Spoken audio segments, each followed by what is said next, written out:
তো hello guys, welcome back to my YouTube channel Amrit Arjun. তো আশা করি বন্ধুরা তোমরা ভালো আছো, আমিও ভালো আছি। তো অমৃত অর্জুন চ্যানেলে তোমাদেরকে অনেক অনেক স্বাগত। দেখো, এখন আমরা একটা রেডি হয়ে যাচ্ছি। আমাদের পাশের বাড়িতে একটা ভাতিজার অন্নপ্রাশন আছে, তো আজকে দামাইল চলবে। তো তোমাদের দিদিভাই দেখো রেডি হয়ে যাচ্ছে, এখনও মাথা চুল আসা চলছে। তো আমি যাবো একটু পরবর্তী সময়ে। আমার একটা লাইভ আছে, আমার অক্স ওয়েডিং শুটে 11টা থেকে লাইভ করি আমি। তো 11টা লাইভটার পরে আমি ওই দামাইলে যাব, তো একটা ভিডিও করব, তোমাদেরকে শেয়ার করব। তোমরা ভিডিওটা স্কিপ না করে দেখবে, আর যদি ভালো লাগে লাইক কমেন্ট সাবস্ক্রাইব করবে। আর এদিকে অমৃত অর্জুনের অবস্থাটা দেখো, কি তারা পড়াশোনার মধ্যে আছে। এই দেখো অমৃত পড়তে বসছে। মানে পড়তে বসছে বলতে এখনও 10টা বাজছে, তো তারা পড়াশোনা করছে। তো এরপরে আমরা চলে যাব, মানে আমি যাব ঠিক একটার পরে, আমার লাইভ আছে ঠিক 11টা থেকে। অর্জুন একটু আই বলে দাও। অমৃত হাই। আর এই দেখো তোমাদের দিদিভাই রেডি হচ্ছে অধিবাসে যাওয়ার জন্য।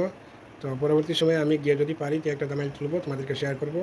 আর আমার লাইভের পরে চলে যাব, ঠিক আছে? তো হ্যালো গাইস, এখন দেখো আমার লাইভটা প্রায় শেষ হলো, একটা বাজছে। তো এখন আমি চলে যাব, এই যে অধিবাসের গান শুনছো অধিবাসের বাড়িতে, তো গিয়ে একটা হয়তো দামাইল একটা শেয়ার করবো তোমাদের সাথে, তোমরা স্কিপ না করে দেখো। তো বন্ধুরা, এখন আমি চলে আসলাম অধিবাসীলা বাড়িতে। তো দামাইল শুরু হয়ে যাচ্ছে, তোমাদেরকে দামাইলটা শেয়ার করব। তো পুরো ভিডিওটা দেখো স্কিপ না করে। এই দেখো আমি উপস্থিত হয়ে গেলাম।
হ্যালো গাইস, এই দেখো ছোটো আপুটা যে আমার পাশে আছে, ওর অন্নপ্রাশন মানে মুখপাত। তো ওর অন্নপ্রাশন উপলক্ষে আজকে দামাইল চলছে, তো দামাইলটা তোমাদেরকে শেয়ার করলাম। কেমন হলো বন্ধুরা ভিডিওটা কমেন্ট করে জানিয়ে দিও কে কোথায় থেকে দেখছো। আর যদি বন্ধুরা ভিডিও ভালো লাগে তো তোমরা লাইক কমেন্ট সাবস্ক্রাইব করো। Thank you, tata.